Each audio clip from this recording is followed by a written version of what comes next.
अल्हम्दुलिल्लाह अस्सलातु इल्लल्लाह वहदहु ला शरीका लहु अऊज़ु बिल्लाहि मिनश शैतानिर रजीम बिस्मिल्लाहिर्रहमानिर्रहीम सूरा 33 वर्स 24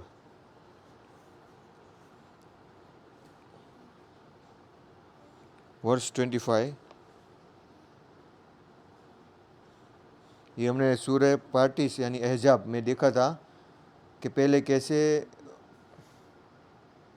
वो लड़ाई हुई थी और उसमें अल्लाह ने ईमान वालों और डम्भी लोगों को कैसे अलग कर दिया था। जो डम्भी लोग थे, जो हिपोक्राइट्स थे, वो लोग लड़ाई के लिए रेडी नहीं थे क्योंकि वो डरते थे, और जो ईमान वाले थे वो उसको एक अल्लाह की निशानी मानते थे और उसको एक अच्छी बात मानते थे, आजमाइश को।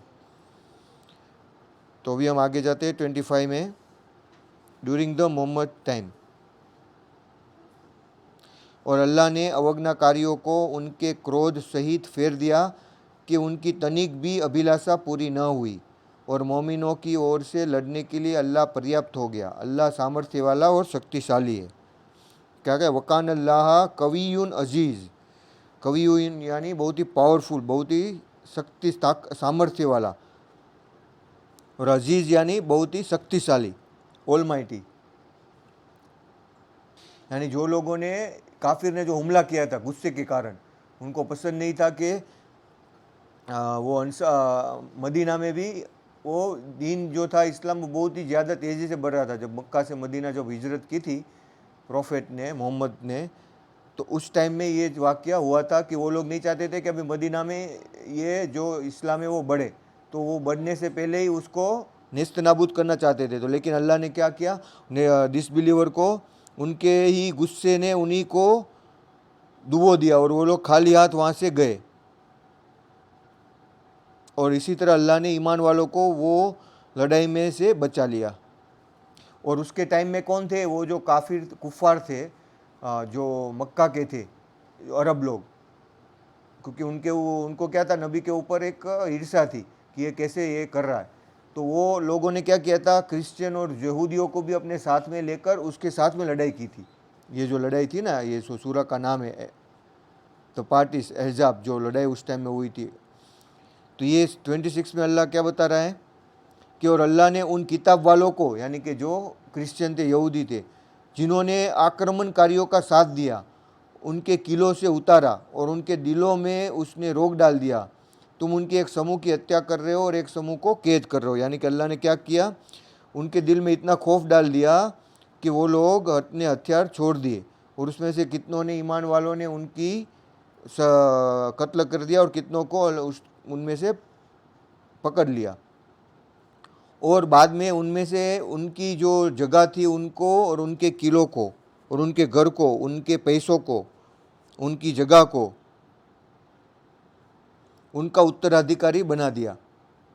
जी, वो भी संपत्ति थी उनकी, उसका। और ऐसी जगह का भी उन्होंने, अल्लाह ने उसको ये दे दिया उसका, जिसमें उसने कभी कदम भी नहीं रखा था। यानी अल्लाह जो है full control of all the things है। अभी देखो, तुम यहाँ पे बैठे हो और तुम्हें कोई चीज़ अमेरिका में मिल जाए या यूरोप में मिल जाए जहाँ पे तुमने अभी तक कदम भी नहीं रखा है, ऐसी कोई जगह पे जहाँ पे तुमने कभी भी सोचा भी नहीं हो, तो अल्लाह के ही सब कुछ लैंड है, वो किसकी है, अल्लाह की है, किसी की और की नहीं है। तुम सोच रहे हो कि गवर्नमेंट ने की है, क्या इसके नाम की है, तो इसके, अल्लाह अगर चाहे तो उसका नाम मिटा के तुम्हारे नाम पे करने के लिए अल्लाह को कोई पूछने वाला नहीं है। तो यही चीज़ अल्लाह ने की कि वो लोगों की सारी ज़मीन, सारा पैसा, सब कुछ ईमान वालों के नाम पे कर दिया। और ये बताया इसमें कि उसने कभी भी वाम वालहुम अर्दा लमा तत्रवुहुआ वकान अल्लाह कुल्ले सईन कदीर। अल्लाह जो वापस यही आया ना कि अल्लाह हर एक चीज़ पर सामर्थ्य प्राप्त है। ये बात हर ऑलवेज याद रखो। क्या रखा, वदिया रहूम यानी उनके घर, वदिया रहूम, वम वालहुम, अम वालहुम यानी उसके माल, उनकी लैंड, वर्दा यानी उनकी लैंड, लम, लम यानी नहीं, कहीं भी, तत्ऊहा, तत्ऊहा यानी उन्होंने कभी भी वहाँ पे कदम भी नहीं रखा था अपना एक भी। वकान अल्लाह अला कुल्ले सैन कदीर, यानी कि अल्लाह को हर चीज़ का सामर्थ्य प्राप्त। ये बात याद रखो कि तुम ऐसा मत सोचो कि ये उसका है या इसका है। किस, अल्लाह मालिक कौन है सब चीज़ का, अल्लाह है। तो वो अगर तुम्हें देना चाहे तो उसको कोई पूछने वाला नहीं है। तो वो चाहे तब वो तुम्हें दे देगा, लेकिन वो तुम्हारा ईमान, तुम्हारा जो है वो सही होना चाहिए, तुम सही मैच्योर होने चाहिए, वरना वही चीज़ तुम्हें नुकसान देगी अगर तुम्हें जल्दी मिल गई तो, अगर तुमको उसको कंट्रोल करना भी नहीं आया तो। और ये बताया या योहन नबी हो, ये प्रॉफिट के लिए बताया है ये आयत में 28 में कि ये नबी अपनी पत्नियों से कहो कि यदि तुम सांसारिक जीवन और उसका सौंदर्य चाहती हो तो आओ, मैं तुमको कुछ संपत्ति और साधन प्रदान कर भलाई के साथ विदा कर दूँ। यानी जो प्रॉफिट की जो वाइफ थी उनको अल्लाह ने बताया कि उनका जो जीवन था वो अल्लाह की राह में था, तो अगर तुम दुनिया को चाहती हो तो प्रॉफिट के साथ तुम नहीं रह सकती। प्रॉफिट ने कहा कि तुम आओ, मैं तुम्हें कोई संपत्ति और दे के तुमको विदा कर दूँ, क्योंकि मेरी ज़िंदगी अल्लाह के लिए राह में थी, तो उनको दुनिया की अगर चाहती तो वो कभी नहीं मिलने वाली थी, कि वो अल्लाह के राह में पूरी ज़िंदगी उन्होंने समर्पित करनी थी उनको, कुरान को फैलाने तक, आखिरी सांस तक उनका यही काम था कि आने वाली क़यामत तक ये कुरान हर एक को मिल सके। तो ये बड़े मकसद के लिए वो आए थे, एक लोगों के लिए नहीं आए थे, करोड़ों अबजो लोगों के लिए वो संदेशा देने के लिए वो प्रॉफिट आए थे, उनके ऊपर कुरान नाजिल हुआ था, सबसे बड़ी किताब। तो अगर वो उनकी जो बीवियाँ है वो अगर दुनिया पसंद करती थी तो वो कोई मकसद पूरा नहीं हो सकता था। तो यहाँ पे क्लियर अल्लाह ने मैसेज दे दिया वो चीज़ का। 29 बट अगर तुम अल्लाह और उसके नबी और परलोक यानी कि आखिरत के घर को अगर वो चाहती हो तो अल्लाह ने तुम में से अच्छे चरित्रों के लिए बड़ा बदला तैयार कर रखा है। यानी जो अच्छा नेक इंसान है, राइटियस है, जो उनके साथ में थे, उनके लिए अल्लाह ने बहुत ही बड़ा ग्रेट लिल मुहसिनात यानी जो अच्छा काम करे, और मिनकुन्ना अजरन अजीम, अजीम अजीम यानी बहुत बड़ा, अजर तो है ही लेकिन कितना है, अजीम, बहुत बड़ा ग्रेट बदला अल्लाह ने तैयार करके रखा है। यानी देखो अल्लाह ने सिर्फ अजर नहीं किया, उसके साथ में अरबी का अल्फाज अजीम भी जोड़ा। 30 और ये नबी की पत्नी हो, तुम में से जो कोई खुली अश्लीलता में लिप्त होगी उसको दोहरी यातना दी जाएगी और यह अल्लाह के लिए सरल है।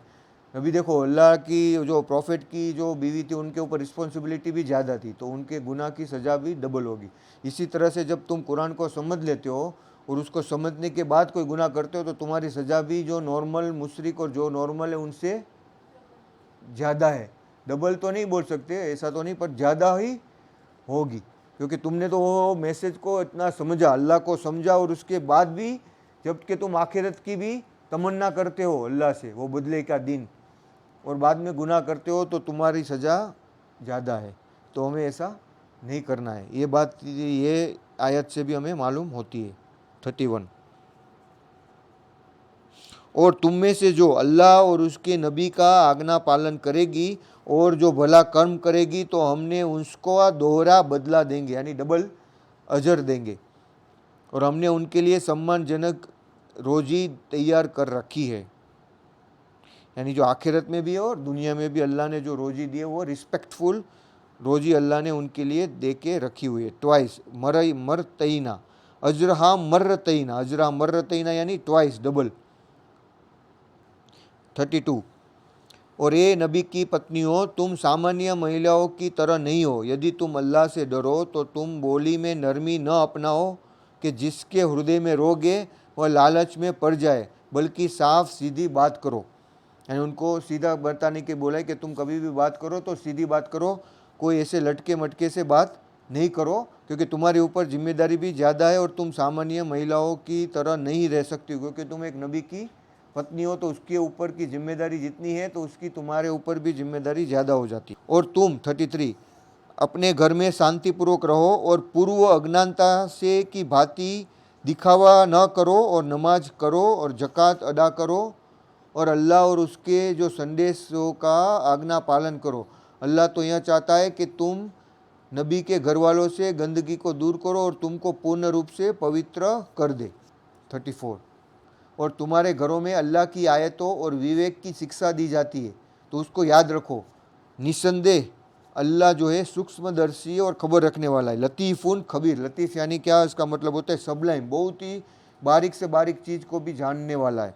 लतीफ़ुन खबीर यानी हर एक चीज़ को जानने वाला है। लेकिन लतीफ़ क्या बताया इसके नाम में, इन्नल्लाह काना लतीफ़ुन खबीर, जो अल्लाह का एक नाम है, जिसका मतलब होता है बहुत ही सूक्ष्मदर्शी, यानी उसकी विजडम तो है बट बहुत ही बारीक है, जो हमको समझ में भी कभी नहीं आ सकती, वो इतनी बारीक होती है वो।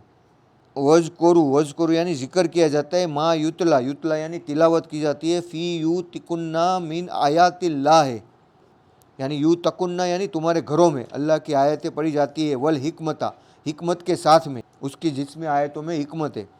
लेकिन बाद में याद रखो कि सबसे बड़ा हिकमत वाला कौन है और सबसे सूक्ष्मदर्शी अल्लाह ही है। 35 निसंदेह, ये देखो ये बहुत बड़ी आयत है जिसमें क्या कहा है, इन्नल मुस्लिमूना वल मुस्लिमात, यानी कि मुस्लिमून यानी सबमिटिंग मैन सबमिटिंग वुमन, वल मुमिनीना वल मुमिनाते वल कानतीना वल कानताते वस्सादिकीना वस्सादिकाते वस्साबिरीना वस्साबिराते वल खासीना वल खासियाते, यानी एक मेल को कहा एक फीमेल को कहा है, वल मुतसद्दकीना वल मुतसद्दकाते वस्साइमीना वस्साइमाते वल हाफिजीना फ़ुरूजहुम वल हाफिजाते वज़्ज़ाकिरीन अल्लाह कसीरन वज़्ज़ाकिराते अदल्लाह लहुम मुग़फ़िरतुन वज़्रन अज़ीम। माशाअल्लाह, देखो इसमें कितना बड़ा कहा है कि निसंदेह इसमें निष्ठावान पुरुष, निष्ठावान महिलाएं, ईमान वाले पुरुष, ईमान वाली महिलाएं, आज्ञा पालन करने वाले पुरुष, आज्ञा पालन करने वाली महिलाएं, सन्मार्ग पर चलने वाले पुरुष, सन्मार्ग पर चलने वाली महिलाएं, धैर्य रखने वाले पुरुष, धैर्य रखने वाली महिलाएं, और अल्लाह का भय रखने वाले पुरुष और अल्लाह का भय रखने वाली महिलाएं, और दान देने वाले पुरुष और दान देने वाली महिलाओं, और रोज़ा रखने वाले पुरुष और रोज़ा रखने वाली महिलाएं, और अपने गुप्तांगों की रक्षा करने वाले पुरुष और रक्षा करने वाली महिलाएं, और अल्लाह को अधिकता से याद करने वाले पुरुष और याद करने वाली महिलाएं, इनके लिए अल्लाह ने माफ़ी और बड़ा बदला तैयार कर रखा है। देखो अल्लाह ने ये क्वालिटी बताई, कितनी क्वालिटी बताई है इसमें, एक, दो, ईमान वाले निष्ठावान, दो, आज्ञा पालन, तीन, सन्मार्ग पर चलने वाले, चार, धैर्य रखने वाले, पाँच, भय रखने वाले, छः, और दान देने वाले, सात, रोज़ा रखने वाले, आठ, और गुप्तांगों की रक्षा यानी बेहाई नहीं करने वाले, आठ, और अल्लाह को याद करने वाले, नौ चीज़ का इसमें क्वालिटी अल्लाह ने बताई है। देखो इसमें दोनों को, यानी अल्लाह कोई किसी में भेदभाव नहीं करता, ना कोई मेल और फीमेल में, क्योंकि इसमें पहले पत्नियों का और प्रॉफिट का जिक्र आया, फिर अल्लाह ने तुरंत ही उसके बाद क्या है तो मैं बताया कि कैसे कैसे चीज़ जो है वो अल्लाह को पसंद है, तो इनके लिए ही अल्लाह ने माफ़ी क्या करके रखा है, वन्नल्लाह लहुम मग़फ़िरतुन वअज्रन अज़ीम, ये सारी क्वालिटी है। Submitting man submitting woman, believing man believing woman, obedient man obedient woman, तो ये सारे अरबी के अल्फाज है। वस्सादिकीन वस्सादिकात, साबिरीन यानी सब्र करने वाले, सादिकीन यानी स्टेडी फास्ट यानी जो मजबूताई से पकड़ रखे, मुमिनीन यानी बिलीविंग, मुस्लिमान यानी सबमिटिंग, खासीन यानी साबिरीन यानी धैर्य रखने वाले, खासीन यानी डर रखने वाले अल्लाह का, मुतसद्दिकीन यानी जो सदका देने वाले, मुतसद्दिकात यानी सदका देने वाले, साइमीन यानी फास्टिंग, साइमीन या साइ, और जो अरबी के अल्फाज है ना फास्टिंग को बोलते हैं साइमीन, तो फास्टिंग करने वाले, हाफिजीन यानी गार्डियन प्रोटेक्टिंग, रक्षा करने वाले, वल हाफिजीना किसकी लेकिन रक्षा करने वाले, इसका अरबी में अल्फाज के फ़ुरूजहुम यानी चेस्टिटी यानी अपनी चरित्र का, हाफिजीन, वल हाफिजूना वज़्ज़ाकिरीन यानी जाकिरीन यानी अल्लाह को याद करने वाले, किसको, वज़्ज़ाकिरीन अल्लाह कसीरन कसरत से फ्रीक्वेंटली, और वज़्ज़ाकिरात यानी वुमन के लिए, वज़्ज़ाकिरीना जो है वो मेल के लिए, और वज़्ज़ाकिरात यानी वुमन के लिए, आदल्लाह अल्लाह के लिए, लहुम मग़फ़िरतुन, ये बहुत ही बेहतरीन और ये आयत है 35 अक्तुबिल्लाह अल्हम्दुलिल्लाह सल्लल्लाहु अलैहि वसल्लम वादुल्लाह शरीका औज़ु बिल्लाहि मिनश शैतानिर रजीम बिस्मिल्लाहिर रहमानिर रहीम। किसी ईमान वाले पुरुष और ईमान वाली महिला के लिए यह गुंजाइश नहीं है 36 नंबर कि जब अल्लाह और उसका नबी किसी मामले का निर्णय कर दे तो फिर उनके लिए उसका अधिकार बाकी रहे, और जो व्यक्ति अल्लाह और उसके नबी की अवज्ञा करेगा तो वह स्पष्ट पथभ्रष्टता में लिप्त हो गया। यानी कि ये चीज़ जो अल्लाह ने बताई कि वो जब तुम्हारे लिए कोई चीज़ को हुक्म दे दे तो तुम्हें उसका पालन करना है। 37 और जब तुम किसी उस व्यक्ति से कह रहे थे जिस पर अल्लाह ने उपकार किया और तुमने उपकार किया कि तुम अपनी पत्नी को रखो और अल्लाह से डरो, और तुम अपने हृदय में यह बात छिपाए हुए थे जिसको अल्लाह प्रकट करने वाला था, और तुम लोगों से डर रहे थे और अल्लाह को अधिक अधिकार था कि तुम उनसे डरो। फिर जब जैद अपनी इच्छा, यानी कि इसमें देखो एक जैद थे जो एक पहला नाम लिया इसमें हरजा फिल अजवा, इसमें वो एक अल्लाह के, वो नबी के मुंह बोले बेटे थे। क्या था वो? बेटे नहीं थे पर मुंह बोले बेटे थे। तो अल्लाह ने इसमें क्या कहा था कि वो जब उसने उसकी वाइफ के साथ तलाक दिया था तो अल्लाह ने वो हराम नहीं की थी। तो अल्लाह ने उनके लिए ये बात की कि जो अल्लाह कोई भी चीज़ में शर्म नहीं रखता, जो भी हक है वो बात अल्लाह उसके लिए बताने के लिए पूरी है। तो जब जब जैद उसने अपनी इच्छा पूर्ति कर चुका, हमने तुमसे उसका विवाह कर दिया ताकि ईमान वालों पर अपने मुंह बोले बेटों की पत्नियों के बारे में कोई संकोच न रहे, जबकि वह उनसे अपनी आवश्यकता पूर्ति कर ले, और अल्लाह का आदेश होने वाला ही था। यानी कि इसमें जो चीज़ बताई गई है कि वो हक हक होती है अल्लाह के सामने, तो अल्लाह कोई चीज़ की वो नहीं करता। तो लेकिन नबी वो चीज़ को हिचकिचाहट हो रही थी, लेकिन अल्लाह ने उसकी आयत ही नाजिल कर दी, क्योंकि अल्लाह कोई भी चीज़ को ये नहीं करता, जो भी हक है वो बात को सामने ले जाता है कि ये नियम है तो वो नियम है, जिसमें तुम अपना नहीं लगा सकते कि तुमको पसंद है या नहीं पसंद है, लेकिन जो नियम है वो नियम है जिसको हम बदल नहीं सकते। संदेश और 38, और जो नबी के लिए उसमें कोई हानि नहीं जो अल्लाह ने उसके लिए निर्धारित कर दिया है, यही अल्लाह की रीति है उन पैगंबरों के मामले में रही है जो पहले गुजर चुके, और अल्लाह का आदेश एक अंतिम निर्णय होता है। अमरुल्लाह, अमर यानी कि अल्लाह का कमान, कदरुल मुकद्दरून यानी कि वो क्या होता है? फाइनल मुकद्दर होता है। जो भी अल्लाह का जो अमर होता है, जो भी वो वकाना अमरुल्लाह है, वो कदर यानी कि डिक्री, मकदूरा, मकदूर यानी वही मुकद्दर जिसको हम बोलते हैं ना हिंदी में और अरबी में कि तुम्हारा मुकद्दर है, ये तुम्हारी क्या बोलते हैं नसीब है, मुकद्दर तुम्हारा ये लिखा गया है। तो जो अल्लाह ने किसी के लिए लिख दिया उसको कोई बदल नहीं सकता। यानी कि अल्लाह का आदेश होता है वो अंतिम ही होता है, फाइनल होता है।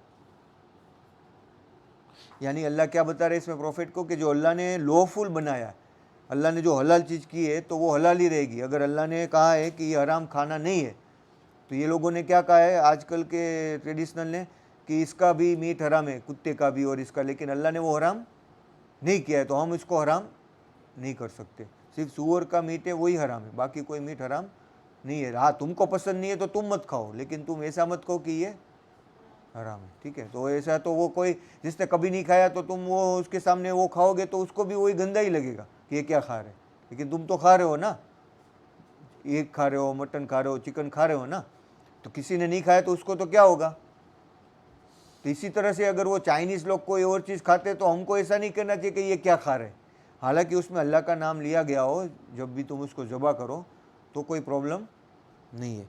तो हमको ऐसा अल्लाह ने जिसको लॉफुल बनाया, अगर तुमको उसकी पसंद नहीं है तो तुम उसको हराम, कि वो तुम्हारी पसंद है तो ठीक है, तो लेकिन तुम उसको ये नहीं कह सकते कि ये अनलॉफुल है, यानी ये हराम है, ये हमारा हक नहीं है। ये बात इसमें अल्लाह बताने जा रहा है, और वो अल्लाह ने नबी को भी बताया। वो जो आयत में हमने पहले देखा, वो अल्लाह के आदेशों को पहुंचाते थे और उसी से डरते थे। यानी जो नबी थे उनका काम क्या था कि अल्लाह का जो आदेश है, जो अल्लाह का रूल है वो पहुंचाना, और जब तुम अल्लाह के रूल पे चलो तो कोई भी तकलीफ़ नहीं आ सकती, क्योंकि शैतान वहाँ पे नहीं होता। लेकिन जब भी तुम कुरान के कानून से दूसरी चीज़ करने लगोगे तो बुराई तुम्हारे सामने घेरने लगेगी। तो ये अल्लाह का संदेशों को पहुंचाते थे और उसी से डरते थे, और अल्लाह के अतिरिक्त किसी से नहीं डरते थे, और अल्लाह हिसाब लेने के लिए पर्याप्त है। यानी क्या? वक़फ़ा बिल्लाह हसीबा, हसीबा यानी तुम्हारा हिसाब लेने के लिए कौन काफ़ी है? वक़फ़ा यानी काफ़ी। ये भी देखो अरबी का देखो ना इसमें कि वक़फ़ा यानी काफ़ी है। कौन काफ़ी है? अल्लाह। देखो कितना इजी ये है कि हम उसको तुरंत ही समझ सकते हैं, वक़फ़ा बिल्लाह हसीबा। तो ये भी तुम याद रखो कि हमारा हिसाब जो है वो अल्लाह ही लेने वाला है, सबसे बेस्ट, और तुमको अल्लाह के सिवा किसी से डरना नहीं है। वला यकसूना अहदा इल्ला, अहदा यानी एक अल्लाह से, एनीवन, अहदा इल्लल्लाह एक्सेप्ट अल्लाह, इससे किसी से इसके बाद में डरना नहीं है। माँ काना मोहम्मदा, देखो ये सूरा में मोहम्मद का नाम लिया 33-40 में। माँ काना मोहम्मदा आबा अहद मिन, यानी क्या बताया इसमें? मोहम्मद तुम्हारे पुरुषों में से किसी के क्या है, पिता नहीं है,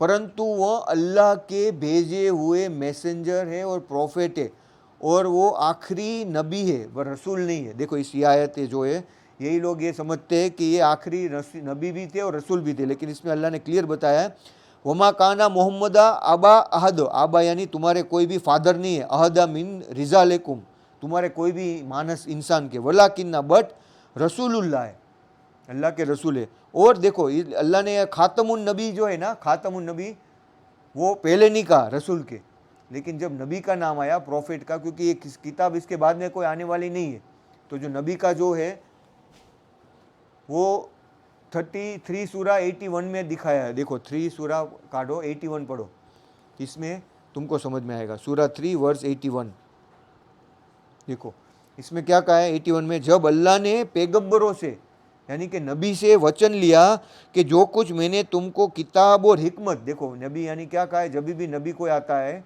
तो उसको अल्लाह क्या देता है, किताब और हिकमत, और फिर तुम्हारे पास जो 381 देखो कहा कि वैजा अखजल्लाहो मीसाक, मीसाक यानी अल्लाह ने हर नबी से, मीसाक को नबिया, लमा आतई तो कुम मिन किताबे, मैंने तुम्हें ये किताब आतई तो कुम यानी दी है, इतायत दी है, मिनल किताब व हिकमता, सुम्मा जा, इसके बाद में क्या होगा, रसूल आएगा, सुम्मा जाकुम रसूलुम मुसद्दिकुल लिमा, वो क्या करेगा, उसको मुसद्दिकुल लिमा यानी वेरीफाई करेगा, मुसद्दिक को यानी कि एक चीज़ का क्या करेगा, वेरीफाई करेगा, लमा माकुम ल तू मेनुन्ना, तो तुम क्या करो उसके ऊपर, ल ताओ मेनुन्ना यानी बिलीव करो, ईमान लाओ, ल तू मेनुना बेही वल तन सोरुना, and surely you will support him, काल अल आ कर तुम, और तुम सब एग्री हो जाओ, यानी ये सारे नबियों से अल्लाह ने ये अहद लिया था, जो भी आए थे, यानी प्रॉफिट भी आए थे उनसे भी, और उसके पहले से आने वाले नबी के भी, कि उसके बाद में रसूल आने वाले, जैसे ईसा के बाद में आए, जैसे प्रॉफिट के बाद में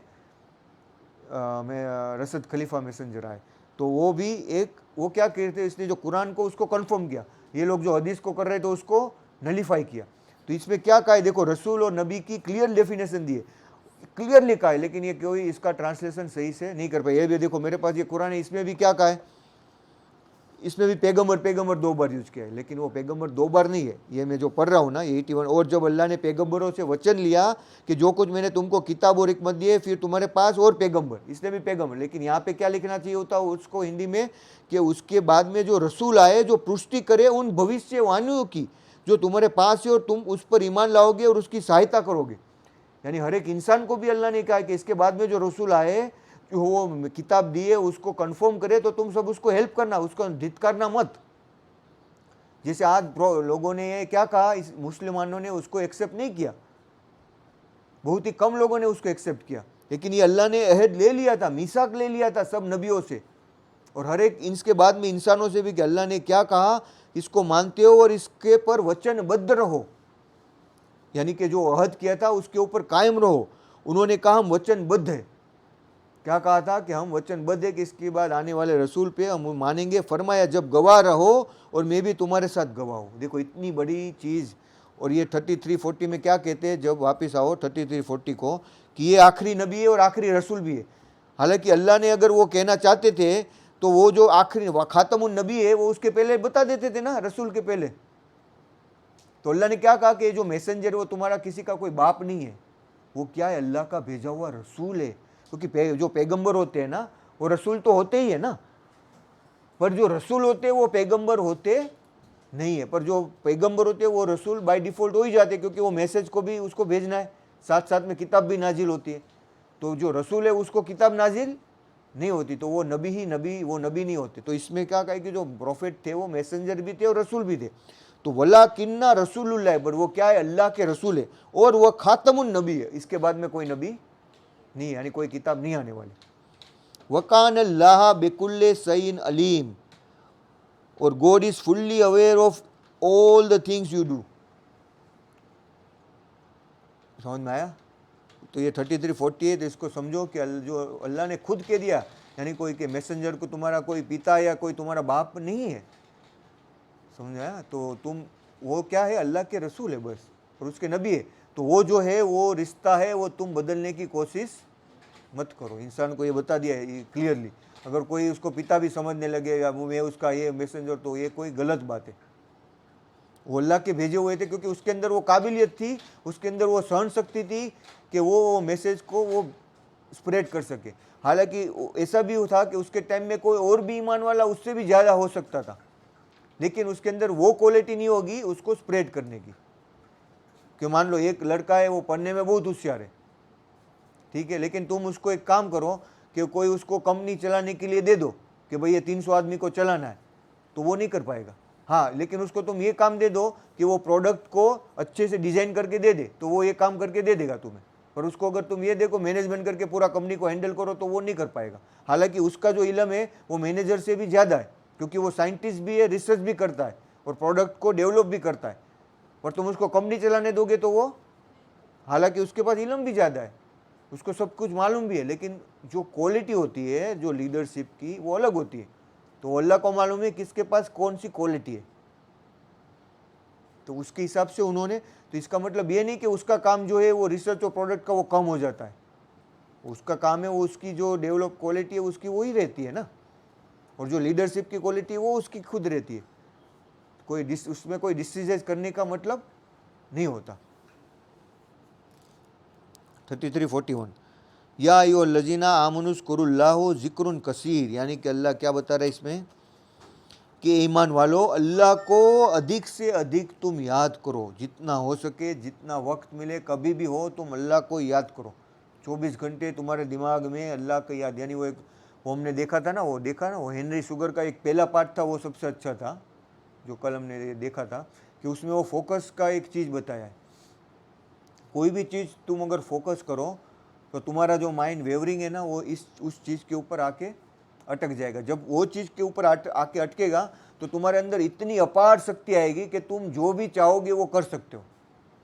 अगर तुम कोई चीज़ को प्रेडिक्ट करना चाहते हो, अगर तुम माइंड से कंप्लीटली उस चीज़ के ऊपर फोकस करो, तो वो क्या होगी, वो चीज़, वो अल्लाह उसको तुम्हारे लिए साबित कर देगा। इसको बोलते हैं अटेंशन, फोकस। तो अल्लाह ने ये नेचुरली यूनिवर्स का लॉ बनाया। अगर तुम आंख बंद करके भी कोई चीज़ को देखना चाहो तो वो भी देख सकते हो। और ये लोगों ने रिसर्च भी किया कि तुम बच्चों को आंख बंद करके कोई याद करने की कोशिश करो ना, तो उसका फोकस ज़्यादा रहता है। क्यों? क्योंकि आंख बंद होती है तो जो भी तुम उसको याद कराओ ना, तो एक्सपेरिमेंट हो, उसको 10 गुना ज़्यादा याद रहता है, क्योंकि उसकी 6 सेंस काम में चलने लग जाते हैं। आंख जब बंद करते हो तो रोशनी बंद हो जाती है, तो तुम्हारी 6 सेंस क्या होती है। हाँ, तो तुम अगर आंख बंद करके कोई जो वो पढ़ते हैं ना, वो बुक में, वो तुम अगर पढ़ो ना, तो तुमको जो नॉर्मल तरीके से पढ़ने से याद होता है ना, उससे 1000 गुना 10 गुना ज़्यादा याद रह जाता है। तो ये भी मेथड है। तो अगर वही चीज़ तुम एकाग्रता से कोई चीज़ करो, एक ध्यान से करो, तो जो चीज़ के लिए तुम्हें 10 घंटा लगता है ना, वो 1 मिनट में हो जाएगा। तुम पूरी बुक एक घंटे में पूरी बुक याद कर सकते हो। इतनी ब्रेन की कैपेसिटी है। हम क्यों नहीं कर सकते? क्योंकि हजारों विचार, लाखों विचार हमारे दिमाग में घूमते रहते, तो हमारा दिमाग एक चीज के ऊपर फोकस नहीं कर पाता। जब भी तुम कोई फोकस से करो, तो तुम्हारा जो तुम काम जो लेसन करते हो ना 10 घंटे में, वो तुम 5 मिनट में करके खड़ी होकर आराम कर सकते हो। लेकिन चीज क्या होनी चाहिए? फोकस। अगर यहाँ पे टीवी चालू है तो उस टाइम में मत करो। वो मेहनत कर रहे हो अननेसेसरीली 2-2 घंटा लिख के, उसका कोई फायदा नहीं है। फोकस करो, यानी उस चीज़ के ऊपर ध्यान दो। तो ऐसा जरूरी नहीं है, तुम अगर अपने माइंड को डेवलप करो तो टीवी चालू में भी पढ़ सकती हो। अगर तुम्हारा माइंड एकाग्र रह सकता है तो उसके लिए प्रैक्टिस करनी पड़ती है, सालों सालों की मेहनत लगती है। एक दिन में कोई भी चीज़ नहीं आती। तो यही चीज़ अल्लाह बता रहा है कि अगर तुम 24 घंटे अल्लाह को याद करोगे, तो तुम सोचो कि जिसने पूरा यूनिवर्स बनाया, हर एक छोटा से छोटा इलेक्ट्रॉन, छोटा से छोटा कण उसका कंट्रोल करता है, तो तुम अगर अल्लाह को याद कर रहे हो तो सारी चीजें तुम्हारे सपोर्ट में काम करने लग जाती।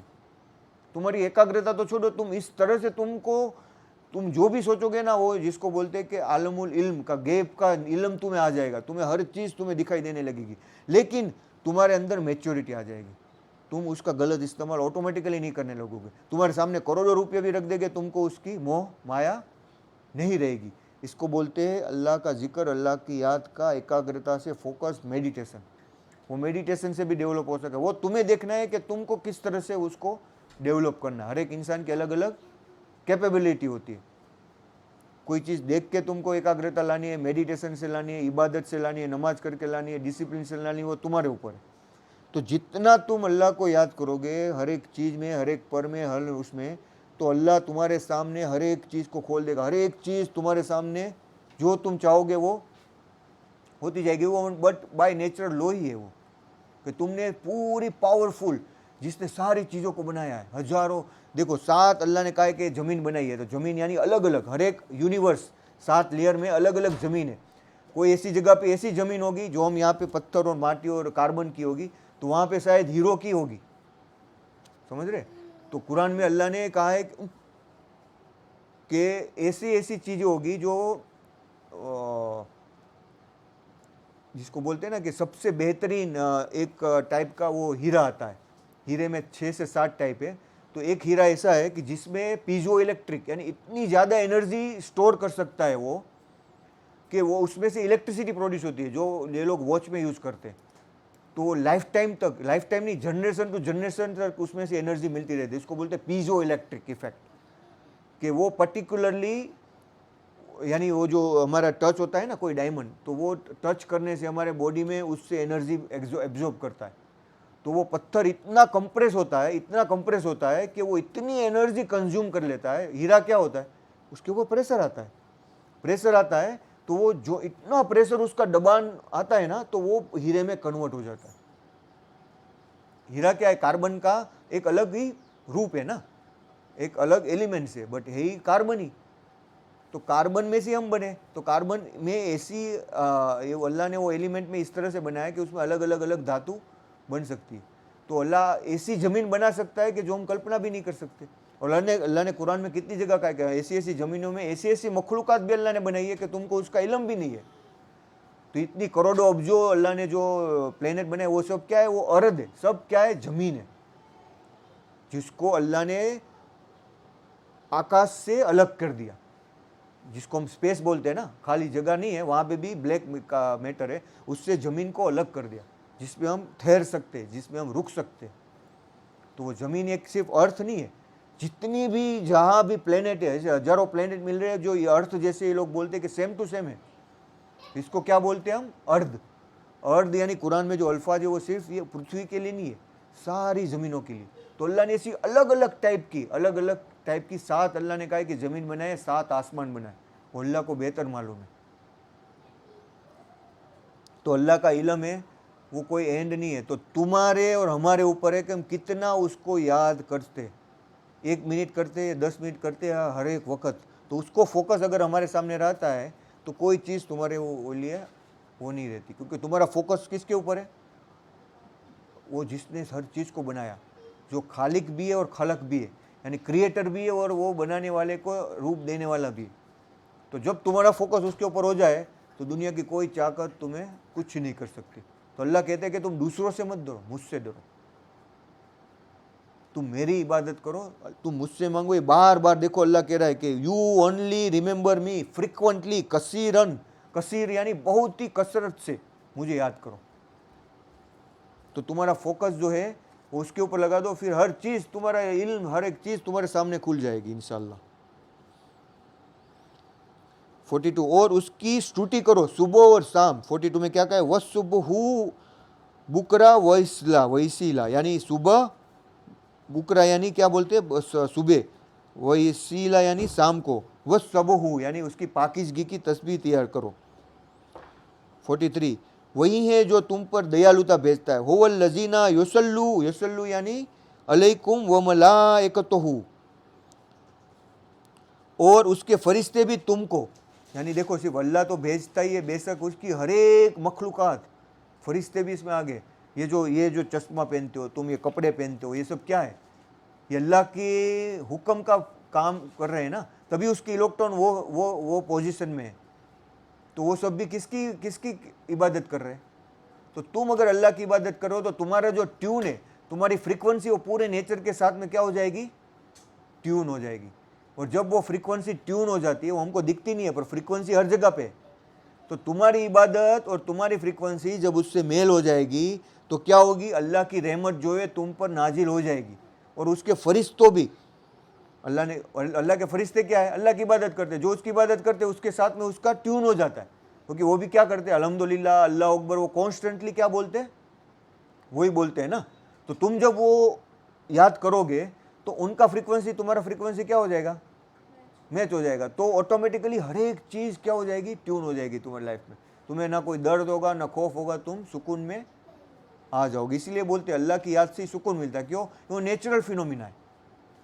जिसमें क्या कहा है, देखो, वो मलाइकत भी और तुमको अंधकारों से निकालकर प्रकाश में लाएंगे। क्या करेंगे वो, ले युख रेजोकुम, ही विल ब्रिंग यू मीनस जुलमात, यानी जुलम, जो डार्कनेस है ना, जुलम यानी जुलम करते उसमें से लेके एलन नूर, नूर में ले जाएंगे।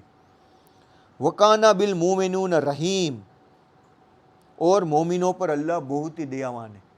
जो भी अल्लाह को याद करता है अल्लाह उसके लिए बहुत ही रहमत है। तो यानी अल्लाह ने क्या कहा, ओवल लजीना युसल्लू, युसल्लू ने यानी ब्लेसिंग, अल्लाह ब्लेसिंग भेजता है अलैकुम, उसके ऊपर, और साथ में मलाइकत भी। किसके ऊपर, कि हमने आगे की आयत में देखा कि जो अल्लाह की सुबह शाम तस्बीह करते, सुबह एक मौका भी नहीं छोड़ते। तुम अगर साइड में बैठे हो ना, सोच रहे हो ना फालतू की ये क्या होगा, अल्लाह को याद करो। तो दिमाग में जो थॉट्स आते हैं ना, इसको क्या बोलते हैं हम, थॉट्स, अलग अलग अलग अलग अलग, बस तुम्हें उसको कंट्रोल करना है। तुम्हारा जो दिमाग ये थॉट्स है ना, वो कौन डाल रहा है, शैतान, कॉन्स्टेंटली। तो तुम जब फोकस करके उसको कंट्रोल कर लोगे, तुम्हारे जो अननेसेसरीली थॉट्स है वो क्या हो जाएंगे, एलिमिनेट होते जाएंगे, आएंगे। ऐसा नहीं बोलो, वो जो हमने देखा था ना हेनरी सुगर का, वो देखो वापस वो एपिसोड तुम, खास आज 40 मिनट का फर्स्ट एपिसोड है वो, जिसमें वो दिखा रहा है कि फोकस का क्या होता है। फोकस का मतलब क्या होता है, तुम अननेसेसरीली थॉट्स को निकाल दो, तो तुम्हारी जो एनर्जी है ना वो एक जगह पे केंद्रित हो सकती है। उसके बहुत सारे फायदे हैं इंशाल्लाह। अगर तुम मान लो गोल्ड का प्रेडिक्शन कर रहे हो, तो इंशाल्लाह तुमको ऐसे ही मालूम हो जाएगा क्या होने वाला है कोई भी चीज़ में, क्योंकि तुम अननेसेसरीली थॉट्स तुम्हारे दिमाग से, तुम पैनिक नहीं करोगे, फिर तुम धीरज से काम लोगे, तुम्हारे अंदर जो एजिटेशन है वो ख़त्म हो जाएगा, तुम्हारे अंदर धीरज आ जाएगी, तुम काम हो जाओगे, कोई भी चीज़ तुम्हें इफ़ेक्ट नहीं करेगी। या इसको बोलते कामनेस, जो बहुत ही हार्ड है, बोलना बहुत ईजी है लेकिन उसको अमल में लेना बहुत ही हार्ड है। वो इतना ईजी नहीं है कि हमको एजिटेशन कम कर देना, ये कम कर देना, ये बोलना बहुत ईजी है, पर उसको लाना तो उसके लिए प्रैक्टिस करनी पड़ती है, one by one, step by step. एक दिन की प्रैक्टिस से नहीं होगा, बार बार, 1000 बार। तो अल्लाह को याद करो, जब भी मौका मिले तुमको सुकून हो जाएगा, तुम फोकस में आ जाओगे, तुम्हारा काम आसान हो जाएगा इंशाल्लाह। और ये सब जो इल्म है, ये हमको ऐसा लग रहा है अभी बहुत ही चीप है, लेकिन ये करोड़ों अब्जो अगर किसी को मालूम हो जाए तो लोग इसको सब कुछ छोड़ दे अपना, और इसको पाने के लिए। अगर किसी को आइडिया हो जाए कि अल्लाह क्या है और आखिरत में क्या है, तो अभी के अभी सब कुछ छोड़ दे। लेकिन वही तो आजमाइश है। लेकिन हमको वो मालूम है, हमको उसका एहसास जितना ज़्यादा होता जाएगा, वो चीज़ हमारे लिए उतनी ही उसको फॉलो करना ईजी होता जाएगा। जितना हम 24 घंटे मोबाइल देखते हैं ना बार बार, तो ये करो ना कि उसको, वो क्या करती है, हमारा अटेंशन तोड़ती है। ये जो गैजेट्स है ना, वो क्या करती है, तुम्हारा फोकस तोड़ती है, तुम्हारी सोचने की एबिलिटी को छोड़ती है। तुम ऐसे ही बिना अपने दिमाग का जो इस्तेमाल है ना, वो डोपामाइन कॉन्स्टेंटली एक्टिवेट होता है, तो शैतान को बार बार मौका मिलता है, इसको वापस डालो, इसको वापस डालो, इसका अटेंशन तोड़ो। अटेंशन जब टूटेगा तो इंसान क्या हो जाएगा, कठपुतली हो जाएगा, उसके हाथ में कुछ नहीं रहेगा, उसके दिमाग पे कंट्रोल ही नहीं रहेगा। इसलिए मैं बोलता हूँ बार बार मोबाइल को टच मत करो। एक बार किया उसको तुम फिक्स करो, बार बार तुम ये करते हो ना, खोलो खोलो, तो ये क्या होता है, अटेंशन ब्रेक होता है, तुम्हारा फोकस ब्रेक होता है। अल्लाह को याद करो। हेलो, मोबाइल भी देखते हो, अल्लाह को याद करो बार बार, तो तुमको उसमें से भी अल्लाह की वादानियत देखने को मिल जाएगी। और तुम्हारा उसका जो यूज है वो लिमिट हो, जैसा नहीं बोलता हूँ कि मत करो, बट उसको एक दरमियान में रखो, एक्सेसिव मत करो कि उसके बगैर तुम्हें चलेगा ही नहीं। ठीक है, अभी मैंने इसको एरोप्लेन मोड में रख दिया, और जब मुझे काम नहीं है तो मैं उसको साइड में नहीं रखता हूँ। हाँ, हालांकि जो गोल्ड की मूवमेंट है वो मैंने उसको प्राइस टैग कर दिया, तो प्राइस के मूवमेंट से मुझे सिर्फ प्राइस देखने से मुझे इसको अनलॉक भी नहीं करना पड़ता है, मैं उसको अनलॉक भी नहीं करता हूँ। तो जितना हो सके उससे दूर हो जाओ, क्योंकि गैजेट और ये सारी चीज़ें तुम्हारा अटेंशन तोड़ती है, तुम्हारे दिमाग पे तुम्हारा बाकी तुम चाहो वो कर सकते हो अपने दिमाग से इंशाल्लाह, अल्लाह ने वो ताकत रखी है। पर अगर हम इसको कंट्रोल में करेंगे तो ये शैतान हमको क्या करेगा, इसके गुलाम बना देगा, तुम्हारा फोकस नहीं रखने देगा कोई भी चीज़ में। तो इसलिए मैं बोलता हूँ this is the most poisonous thing. If you are addicted with this one, if you need every minute to watch this one, you are addicted, you won't require it. You can predict the things without looking it, without looking the price, you can addict it, but if your focus is on that path, inshallah. So meditation करो, इसको रखो, इसको जरूर है, उससे ज़्यादा इसका इस्तेमाल मत करो। बार बार मैं बोल रहा हूँ, अल्लाह को याद करो, इससे ज़्यादा अल्लाह की तस्बीह करो, क्योंकि वही सब चीज़ों को बनाने वाला है। और अरबी को समझो, अरबी में ऐसे ऐसे गुण हैं कि एक अरबी के अल्फाज से तुम्हारे माइंड के ऐसे ऐसे न्यूरॉन एक्टिव होते हैं कि वो लैंग्वेज में 10 मिलियन से ज़्यादा तो अलग अलग मीनिंग्स है। तुम देख रहे हो ना, मैं जो बता रहा हूँ उसमें कितने अल्फाज हमारे हिंदी के 50 to 70 80% अल्फाज अरबी में से लिए। ताकत है ना, वो एक्चुअली में हिंदी का वर्ड नहीं है, उर्दू का है। मैंने कल उसमें ट्रांसलेट कर लिया तो मालूम पड़ा। शक्ति जो है ना वो हिंदी है, बट ताकत है ना वो कुरान में आया हुआ है। तख्तू ना, कल मैंने वो पढ़ा, जो रोजे की ताकत नहीं रखते ना, तो वो मुझे जो मालूम पड़ा ये तो कुरान का वर्ड है ताकत अरबी में। तो कितनी बेहतरीन वो लैंग्वेज है, उसको समझो, उसको अंडरस्टैंड करो। तो तुम्हारे सामने अल्लाह ने क्यों कुरान अरबी में नाजिल किया? क्योंकि लैंग्वेज के ऊपर रिसर्च, मैंने एक वीडियो भी रखा है उसमें कि लैंग्वेज के ऊपर वीडियो बताया है कि क्या क्या लैंग्वेज का इंपॉर्टेंस है। वो देखो 30-40 मिनट का, वो जो है ना फुरकान कुरैशी का, बहुत इंटेलिजेंट है वो। उसमें बताया कि जो अगर कोई लैंग्वेज ऐसी है कि जिससे तुम्हारा लेफ्ट ब्रेन एक्टिव होता है, कोई लैंग्वेज ऐसी है उससे तुम्हारा राइट ब्रेन एक्टिव होता है, कोई लैंग्वेज ऐसी है कि जिससे, यानी जितनी ज़्यादा लैंग्वेज सीख सकते हो ट्राई करो तो तुम्हारा ब्रेन और कॉम्प्लेक्स टास्क के लिए, क्योंकि हम देखो इंग्लिश में सिर्फ यू का यू ही होता है, उसमें आप तुम ऐसा कुछ भी नहीं है, जिसको हम रिस्पेक्ट देते हैं ना हिंदी में, आप क्या कर रहे हो, तुम क्या कर रहे हो, इंग्लिश में ऐसा है नहीं है, उसमें एक ही है यू। तो तुम्हारे अंदर किसी को रिस्पेक्ट देना है तो देखो लैंग्वेज से तुम 2 पार्ट में कर सकते हो। अगर मैं किसी को तू करके बोलो तो कैसा लगेगा, कोई बड़ा आदमी है, पर हिंदी इंग्लिश में ऐसा होगा नहीं होगा।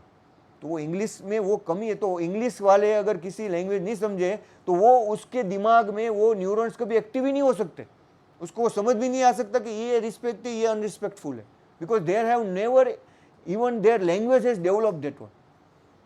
तो अरब में जो उस टाइम में क्या थे, वो वाइकिंग्स ने जो हमला किया था, तो वाइकिंग के साथ में कोई लड़ नहीं सकते थे। तो अरब लोगों ने, अल्लाह ने उस वक्त में कुरान के इल्म से उन लोगों के पास इतना इल्म था कि वो इतनी कॉम्प्लेक्स स्ट्रेटजी बना सकते थे कि उन्हें वाइकिंग की पूरी जो मेथड थी, जो उसकी, वो लोग क्या थे, नदी में समुद्र में जहाज बनाते थे, वो बहुत ही स्ट्रॉन्ग थे उसकी फीचर। तो वो जब उन्होंने उनके ऊपर हमला किया स्पेन में और उस साइड में, स्पेन में उस टाइम में वो लोगों, क्योंकि उस टाइम में जो अरब थे वो इतने ज़्यादा प्रॉफिट के बाद में इतने ज़्यादा प्रोग्रेसिव हो गए थे कुरान के इल्म से कि इतनी ज़्यादा डिफरेंट टेक्नोलॉजी, डिफरेंट तरह के बिजनेस करते थे। तो इन लोगों को तो कुछ आता ही नहीं था, इन लोगों को कुछ झगड़ा करना और मारना आता था। तो उन लोगों ने बहुत सारे यूरोप में क्रिश्चियनों के ऊपर हमला करके ये किया था, समुद्र में से आते थे, फिर वहाँ पे टापू में आके झगड़ा करके सामान लूट के चले जाते थे। जब उन्होंने ये इनके ऊपर हमला किया अरबों के ऊपर, तब उन लोगों ने ऐसी टेक्निक बना के उनसे पूरा इल्म सीख लिया, इल्म तो सीख लिया, उनको वहाँ से भगा भी दिया लड़ाई लड़के, और उनकी जो टेक्नोलॉजी थी ना वो बनाने की, वो उन्होंने सीख ली। और बाद में देखो उन लोगों ने, मुगलों ने कितने सालों तक अलग अलग कंट्री में जाके लड़ाई की और पूरी दुनिया में हुकूमत की। इस्लाम थे ना वो, बाद में इस्लाम कहाँ मुगलों की जगह कितने जगह पे फैला, क्योंकि वो उसका जो बेस था ना वो कुरान और अरबी लैंग्वेज थी उनके साथ में, और अल्लाह की इबादत थी। वो कोई अंश तक भी अगर तुम्हारे पास है तो तुम पूरी दुनिया में कर सकते हो। तो तुम सोचोगे इसको, अरबी को तुम सोचोगे समझोगे तो तुम्हारा इल्म कितना, अभी मेरी जो नज़रिया है वो कुरान को मैं अरबी में से अभी तो मैंने 10% भी नहीं किया है, लेकिन अभी से मुझे इतना समझ में आ रहा है लैंग्वेज का इंपॉर्टेंस, हिंदी में क्या हो सकता है। हिंदी तो उसके सामने कुछ भी नहीं है, इंग्लिश तो 1% भी नहीं, हिंदी तो अभी भी तुम सोच सकते हो कि कुरान के सामने टिक सकती है, इंग्लिश तो कुछ भी नहीं है, कचरा लैंग्वेज है पूरा। तो इंग्लिश में पढ़ के नहीं समझ सकते। तुमने जब उसको, तुम्हें अल्लाह ने तुमको हिंदी बताया, उर्दू बताया, तुम 80% तो समझ सकते हो, इतना इल्म है, तो तुम उसको समझो तो तुम इतनी गहराई जाओगे ना, वो एक, इसको बोलते डेप्थ, उसकी कोई एंड ही नहीं है। जब तुम अरबी में समझोगे तो उसकी अल्लाह ने वो खासियत रखी है वो लैंग्वेज की कि उसकी डेप्थ इतनी है कि तुम जितना तुम्हारा ईमान है ना तुम उतना डीप में वो आयत में जा सकते हो। वो इलम है, इसको बोलते हैं इस्मो आजम इलम। एक आयत पढ़ के वो आयत का फोकस से तुम कुछ भी बदल सकते हो। वो देखा था ना सुलेमान नबी में, वो तख्त लेके आ गया था, अल्लाह ने बोला था इल्मतुल किताब, उसको इल्म था किताब का। वो जिन जब से ताकत वाला जिन नहीं लेके आ पाया ना, उसने सिर्फ बोला तुम आंख बंद करके खोलो, और उसने आंख बंद करके खोला ना, आ गया।